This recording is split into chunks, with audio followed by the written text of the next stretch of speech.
Q1 2026 is now done, and as I'm coming into Q2, I want to sit down and actually reflect on what this quarter taught me, sort of the lessons that I learned along the way, because it goes well beyond, charts and numbers and setups and execution, right? So I would definitely tell you guys that I had a strong quarter, but saying that it doesn't happen by accident, strong quarters do not happen by accident. And when I think about what drove me to have such a strong quarter, it wasn't just the trades. So in this video, I'm going to share and break down the 3 lessons that I learned trading in Q1 2026. If you are serious about your growth inside and outside of trading, I think these are all going to hit. So let's get into it.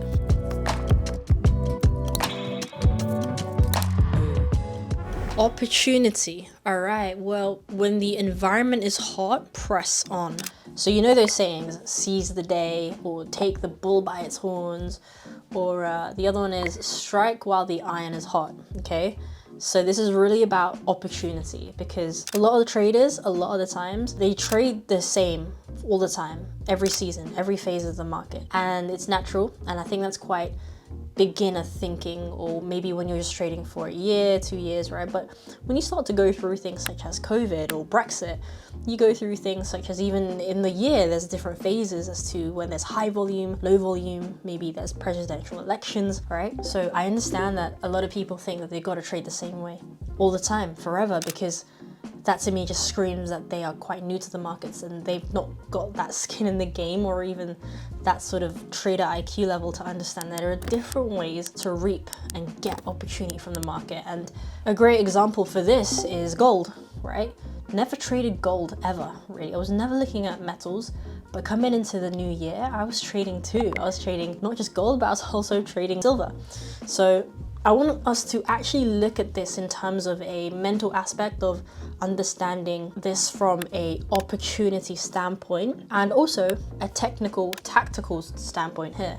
So here I am in the gold chart, and I just want us to pay attention to everything that was happening, let's say back end of last year. You can see prices trending to the upside a lot, trading to the upside, and then at some point we do get a really big shift to the downside, much bigger than any shift before. So you can say, yeah, we've had drops in the market here, drops in the market here, drop in the market here, but then we dropped again, right? So you can see that there's a slight difference here. So what I'm trying to say here is, when I saw price rapidly trading to the upside, why not get involved in the longs? Okay, the lesson here is recognizing a hot environment to then trade it, to trade more frequently, to forward test it, to test your ability to trade, and to get involved in the opportunity that's right there, and then learning to dial back when conditions cool down. So here it was taking the longs from, let's say, December, looking for long opportunities, right into January. We then let this 1 to, let's say, 3 days play out, the start of Feb, and then back to assuming recovery. Then it gets to the start of March and we actually completely shift structure. So that's kind of where then I take a step back. But the whole point here is, if there's opportunity in this asset class and I know I have the skill to trade, I can literally apply what I've been learning for the past however many years to then understand structures to the upside, taking or getting involved. Let's just say even here, if we study what price is doing on the H4, these are all the same thing, right? So here, taking longs, super high probability. All you got to do is wait for price to either sweep, break, come back into value, taking those trades again. You see price is breaking structure, price is breaking structure. So in an environment like this, understanding to basically take the bull by its horns and ride that wave to the upside,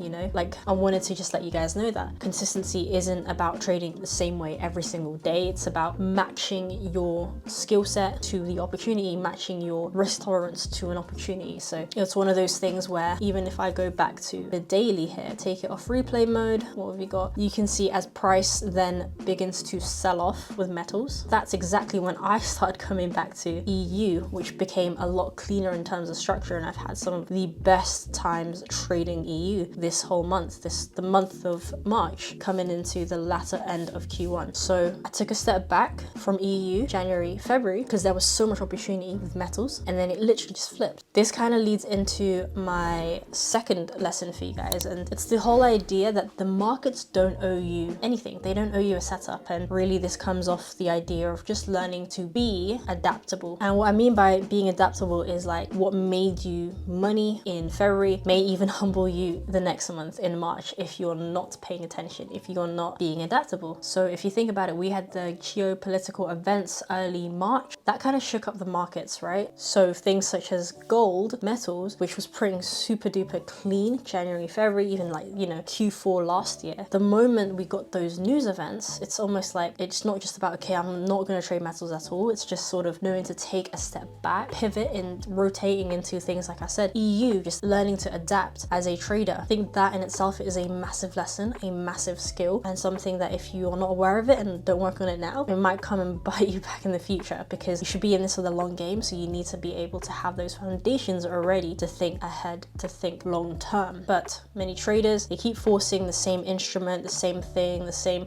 this, same that, right? Because they get too comfortable when they forget that actually being adaptable, being or flowing with the market is an edge in itself. So if I'm honest, I actually did witness like a lot of traders who was long on gold, other metals, certain asset classes. They just continued trying to long gold, and they pretty much blew their accounts in March because of that. They failed to see or failed to flow with the market. They failed to be adaptable while they were still trying to long gold. It's like I'd already moved on. I'd already taken a step back, moved on, and saw opportunity in euro dollar, took the longs on GBP JPY. You know, it's one of those things in your psychology where because it's been doing so well for you, it's almost becomes this comfort blanket, and they hold onto it and they force things, and they almost have this like shadow over them that they can't even recognize opportunity elsewhere. Going back to lesson 1, they fail to then become adaptable, which is this lesson that I'm trying to teach you guys. So yeah, you do not want to be the trader that keeps forcing trades just because you found success in it before, right? Again, that is comfort blanket. It's a comfort bias, and yeah, it's an expensive one, to be honest. Remember, being a trader, it's not just about finding good setups, but it's also knowing when to take a step back and recognize when a market, when an opportunity is not even there anymore. So you want to be able to look for setups, but you also want to be able to recognize when there are no setups. So like I said, market does not owe you any setups, even if it offered it to you before. Doesn't care if it's your favorite pair. It doesn't care if it's the one pair that you continuously back tested. So yeah, your job as a trader is to find opportunity and flow with it, to adapt with it, and to also have those check-ins with yourself. And it's not to stay comfortable in one place, one setup, one pair all the time.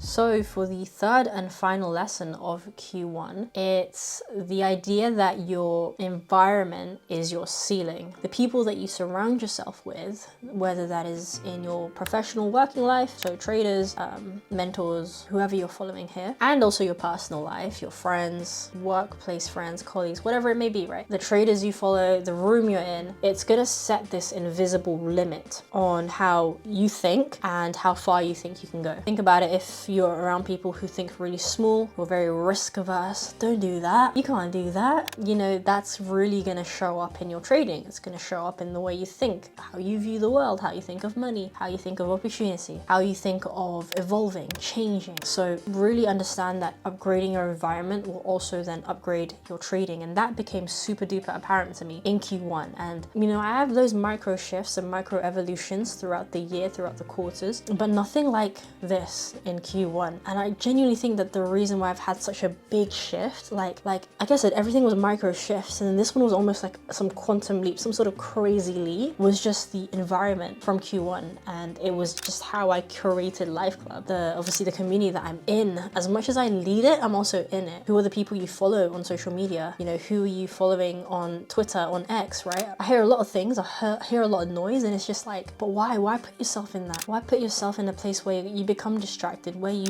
start to stray away from the process? Like, why stay so focused on bringing something or someone else down? Why not bring yourself up, bring other people up? I think it's really important to audit your environment just as much as you are auditing your trades, right? I could go on a whole spiel about like, yeah, you got to follow the process, you got to go journal your trades, and yeah, that's becoming non-negotiable. But genuinely for Q1, environment was such a big thing. And the thing is, whether you like it or not, you're gonna rise or you fall to the level of who you surround yourself with. So So definitely go find people who empower you, go audit and see the kind of circles you're in. For me personally, that's the whole reason why I created Life Club and why Life Club exists. I wanted to build a space where people who are serious about trading, serious about growth, serious about doing life together could come together. You know, iron sharpens iron, it's gonna be made apparent. And I guess that's the whole point, it's the whole beauty of accountability in a tight-knit community like that. But yeah, if you took something from this video, I'd love to know, drop a comment. Otherwise, I'll